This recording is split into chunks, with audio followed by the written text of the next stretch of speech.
Two shows dominating the theater landscape right now are drawing some distinct parallels, despite the fact that they couldn't be more different. The Seagull, which opened at the Huntington Theatre last night, is the classic century-old Chekhov play, while across town, Company One Theatre's The Flick is a new play by a fresh young playwright. Both have been controversial. Then we're going to find out why from WGBH arts editor Jared Bowen. Hey, Emily. Why are they controversial?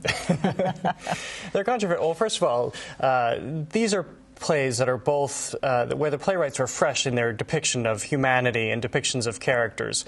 In Chekhov's case, it was actually quite controversial at the beginning because people protested at opening night because they expected to go see action unfold and dialogue that they were so accustomed to seeing in the theater, but that's not how Chekhov wrote. He wrote characters where a lot of the action happens off stage and then they come back on later and talk about it. So much is implied through symbolism and whatnot. We actually have a clip. Kate Burton, the great actress, is starring as Madame Arkadina in The Seagull, which opened at the Huntington Theatre last night. Doctor, which one of us looks younger? Well, you do. Of course. There, you see. And why? Because I work all the time. I live life to the fullest. I'm constantly on the go. While you do nothing. You just sit around here. You never live.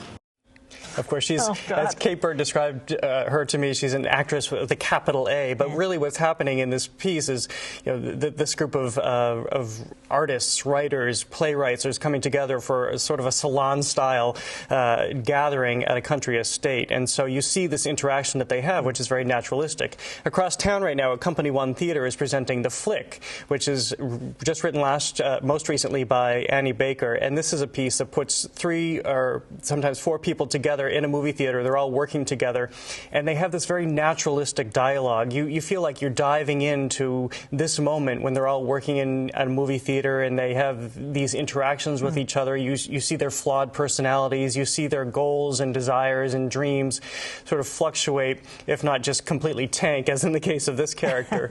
But again, and this was controversial when it premiered in New York last year because audiences weren't quite prepared for the way that Annie Baker is writing, which again is filled with this naturalism, including these long pauses, because in life you don't just have successive dialogue all the time. You have these long stretches where you think or you just do things. So the piece ends up being about 3 hours long. I cannot suggest it enough because I think it's just brilliant playwriting, especially in the hands of this director. It's so evocative and informative. But it's interesting that a century apart, and Chekhov can be compared to Annie Baker. Really? So did you come up with that all on your own, or is this been, I'm not saying I would definitely get the parallel, but it is very similar in the way the characters are depicted in their writing styles. Again, of course, Chekhov is famous, and this is what he's known for. But in a way, Annie Baker is very, very similar as a fresh young playwright and somebody to absolutely watch. And so, Kate Burton, I mean, she's on a hot roll. She's star of that Scandal. She is, and this is a piece that she has been wanting to do at the Huntington. She, of course, is the daughter of Richard Burton, and this is a great story behind the story. She said, I want to do this piece. I want to play Madame Arkadina when my son can play with me, and her real-life son is playing her son in this piece. But she talks about how Chekhov really responds to her. I think it's a human comedy, and I think that what happens, just with all these great plays, but particularly with him, because I just love Anton Chekhov so much, is that we see ourselves in these characters. And ultimately, that's what great art is that you go and you recognize something, some part of your soul. So what part does her son play? He plays her son. So she's this great actress who just wants all the flourish for herself. She wants all of the attention, and he is somebody who gets no attention from her. And you see him trying to find love, trying to find attention, totally put off by his mother. And so you see this dynamic. Of course, they have a very loving relationship in real life, but it doesn't work very well on stage. And as I mentioned, she's also in the Scandal thing. So. Yeah, and I think I mentioned to you not too long ago, I started binge watching Scandal because she's in it. She plays Vice President Sally Langston. She is fantastic.